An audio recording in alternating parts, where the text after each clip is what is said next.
শয়ে শয়ে কর্মী খুন করার পরেও এদের রক্তের পিপাসা মেটেনি। তোর ডান হাতটা কেটে দিলাম।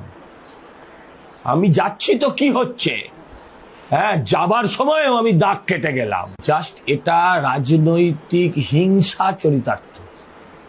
যে ভবানীপুরে আমি হারলাম, যে মানুষটা বলেছে আমি মুখ সবাই মুখোশ, তার মুখোশ এমন ভাবে খুলে পড়েছে। একবার হারলো নন্দীগ্রামে নিজের থেকে যেচে পড়ে গিয়ে, দ্বিতীয়বার হারলো তার নিজের ঘরে।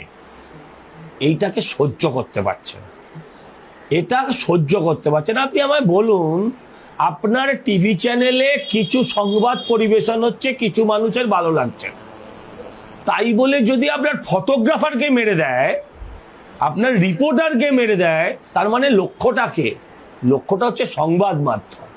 ঠিক শুভেন্দু বাবুর সেক্রেটারি, যাকে আপনি জীবনে দেখেছেন চোখে, তারা আপনারা জীবনে চোখে দেখেননি তাকে।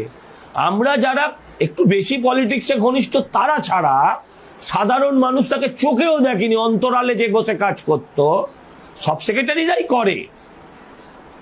অভিষেকেরও একজন আছে, হ্যাঁ, খুব ঘনিষ্ঠ, আর মমতা ব্যানার্জির কয়েকশো, তাদেরও আপনারা সামনে দেখেন না।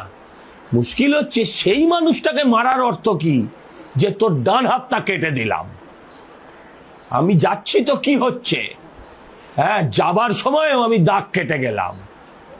এই যে 15 বছর ধরে শয়ে শয়ে কর্মী খুন করার পরেও এদের রক্তের পিপাসা মেটেনি।